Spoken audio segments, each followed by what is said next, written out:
Hello again. This is Ben Hitchcock Cross talking to you today. I guess I'll just tell you sort of about what my week was like as an employment attorney.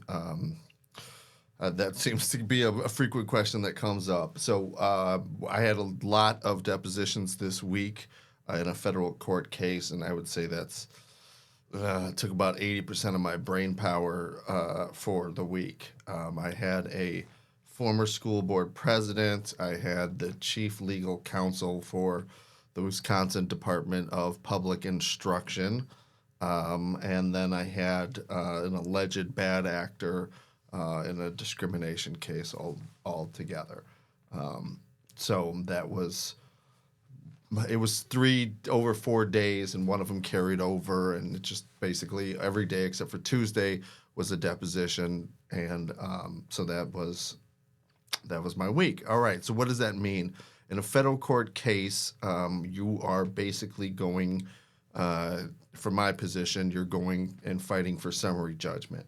And what that means is you are have to have enough facts to support your claim.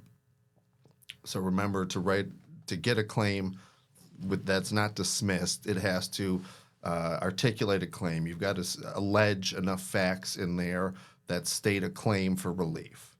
Okay, that I was discriminated against because of my gender, and that I was terminated due to my gender.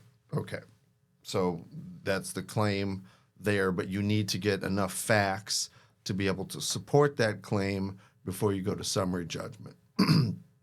So what that means is after the end of discovery, you've got this period where it's going to be the defense is going to write a motion, and they're going to say, look, judge, there isn't anything that's at issue. Either they haven't found enough facts to prove their allegations, or it doesn't matter what facts they have, the law is with us, or something along those lines, okay? So the key question really is for summary judgment is there enough in dispute to get this thing to a jury, okay, or judge, however it's going to be, but are we going to have an actual trial, okay? So from my point of view, this means, do we get to have an actual day in court, okay? So sometimes you can have things like,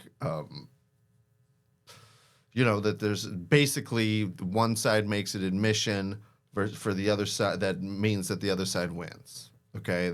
But also in employment law, because the employer holds so many of the cards in terms of information, and the employee knows so little, especially at the time, before they're separated, then there is such an uphill battle, and so many employment cases are ended on summary judgment.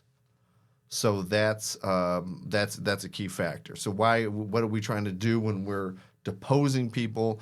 Well, depositions are a part of discovery. There's 3 parts, basically. There's written questions. Those are interrogatories. There are a request for documents, and then there are depositions. Those are actual live questions put to a live person with their attorney next to them, but not their attorney answering for them. So the written questions are basically going to be the attorney writing the questions and the client signing off that it's true.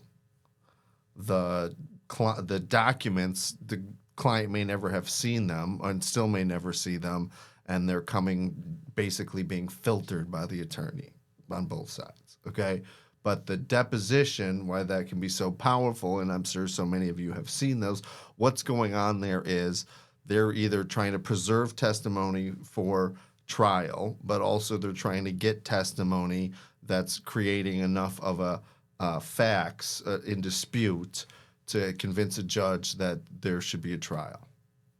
So that's the big that's what we're trying to do there. So when I'm asking questions at a deposition, that's totally different than what you've seen for the escrow case when I'm cross-examining somebody in terms of, for a defense of an allegation. Okay, so what I'm trying to do here, whether or not they're adverse, meaning that can I lead them? Do I have to ask them open-ended questions or not. For example, that's not really the point. The point is that I've got to, when I'm defending, I'm just trying to poke holes in somebody's argument. I'm trying to create reasonable doubt.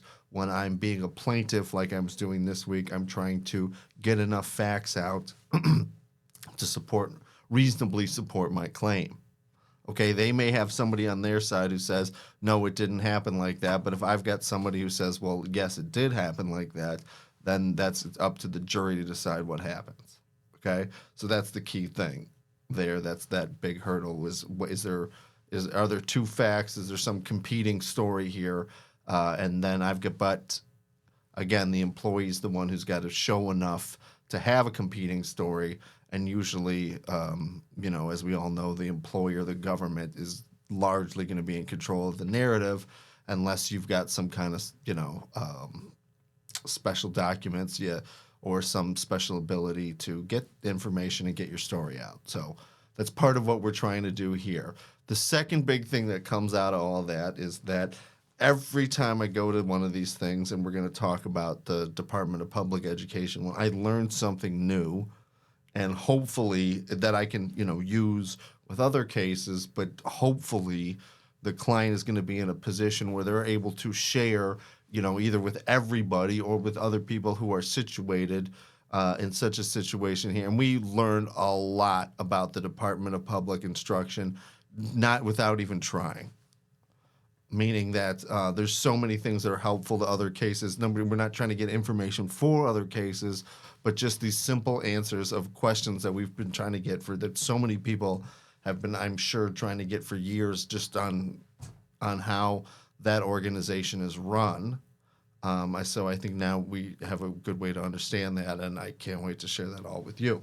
So that happens in so many, and also with school board presidents, that's another one where we're actually able to look into what's happening in a closed session, and we're actually able to see what the actual power dynamics are.